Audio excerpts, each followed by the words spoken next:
everyone. Welcome to the Mufasa book reading. My name is Julia, and we are still reading from Dr. Sunny Stout-Rostron's book titled Business Coaching, Wisdom and Practice. Enjoy.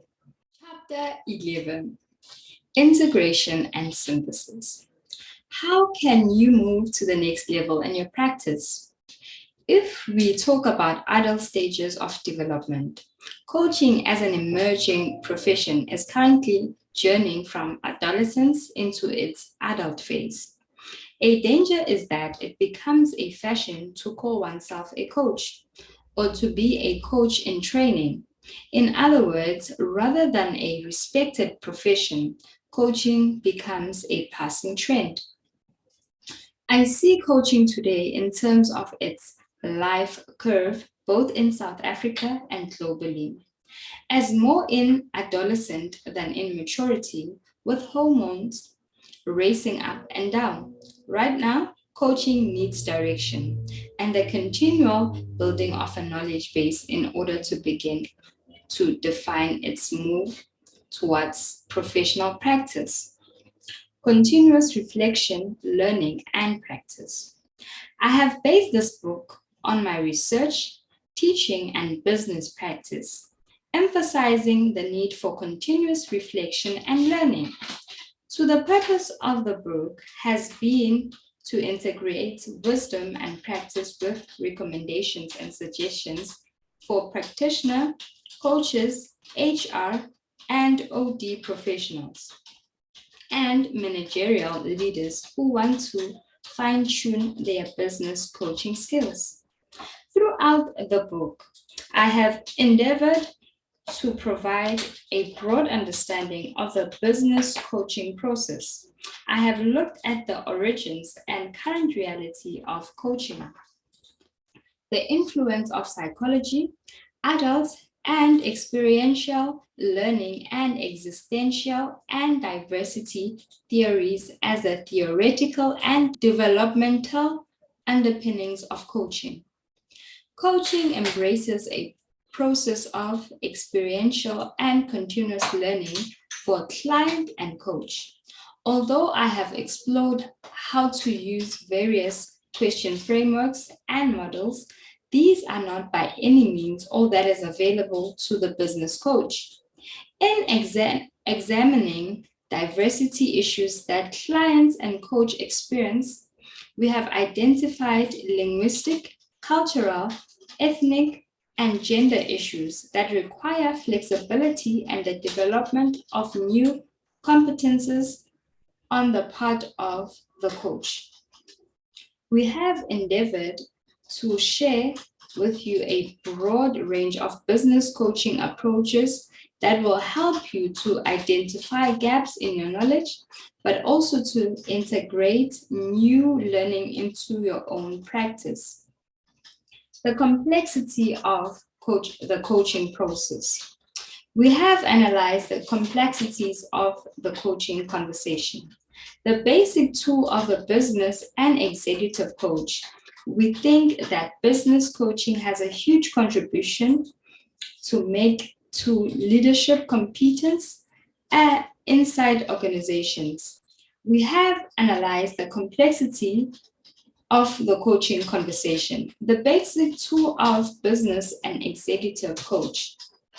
We think that business coaching has a huge contribution to make to leadership competence inside organizations, and we have tried to take an in-depth, dynamic, and integrative look at the coaching process, question frameworks, how to use current coaching models, examining current coach-client concerns such as ethics, contracting, supervision, and the relationship between coach and client. The book's focus has been on the hub of coaching conversation, learning from experience, which we believe is crucial for individual and organizational transformation. The importance of experiential learning is that it emphasizes a client's individual subjective experience. In existential terms, the term of experience is not a given. It is subject to interpretation. Coach and client use the business coaching conversation to actively reconstruct the client's experience with a focus on setting goals that are aligned to the client's internal drivers, by which we mean their intrinsic values, beliefs, and feelings. However, it is important that there is some kind of synthesis with values of the organization within which they work. Jacques and Clement advocate the managerial leaders acquire qualities of cognitive complexity, appropriate knowledge and skills, and wisdom about people. Coaching is an egalitarian relationship, even if the focus is that of the coach on the client. Both individuals bring their experience, expertise, and wisdom to the relationship. In coaching, the coach will adapt their style according to their model. But most important is the development of the relationship through the client coach interactions. Coaching from a systems perspective. Coaching models help us to understand the coaching intervention from a systems perspective and to understand the need for structure in the interaction between coach and client. Models help us to develop flexibilities as coach practitioners. They offer structure and an outline for both the coaching conversation and the overall coaching journey. Specific frameworks of questions are useful for business coach, either as a way to get started with a new client or simply as a tool to be used as part of their own coaching model. Common experiences which shape the culture of society may impact on which frameworks are useful to you than others. South Africa is an extremely complex multicultural society, yet within organization, there will be commonly shared values, beliefs, and assumptions about leadership, management, responsibility, experience, and language. Question frameworks are simply tools for you to structure the coaching conversation. Gradually, as you begin to refine your own coaching model, it will become clear which question frameworks are most useful to you. In this book, we have explored a range of diversity themes, the personality traits to gender, race, ethnicity, language, and linguistic patterns, as well as religion and styles of communication.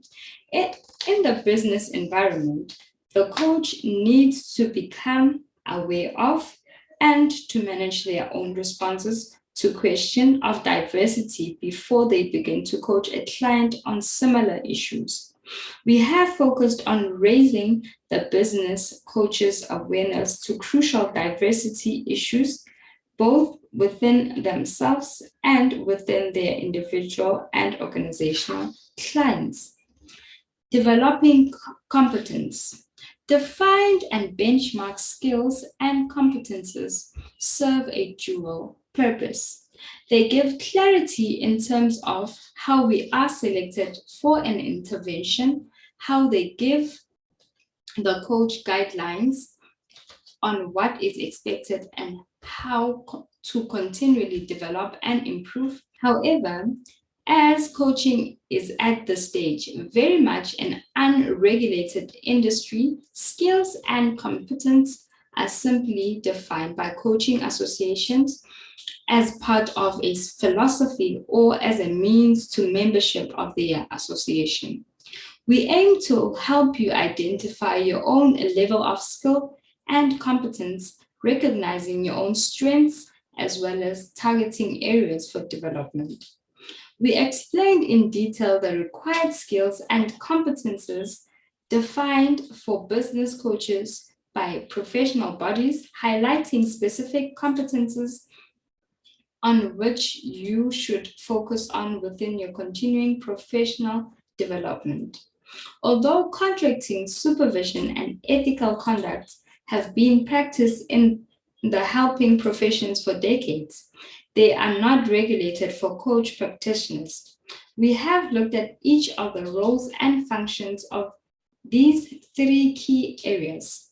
Ultimately, these processes will benefit and protect coach and client.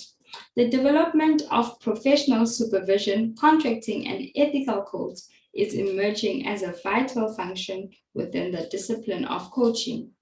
A very new competence under appraisal in the global coaching community, and as a result of the ICRF, the Institute of Coaching at Harvard, McLean Medical School, and the new professional and practice-focused research special interest group at Middlesex University, London, is that all practitioner coaches are potential contributors to an emerging and sustainable body of knowledge. This requires very specific skills from practitioners, including the ability to read and apply research, as well as to generate critical inquiry into practice. That is where today's reading will end. Thank you. Thank you for watching the video. Remember to subscribe to the channel, like, comment, and share to your family and friends. Bye!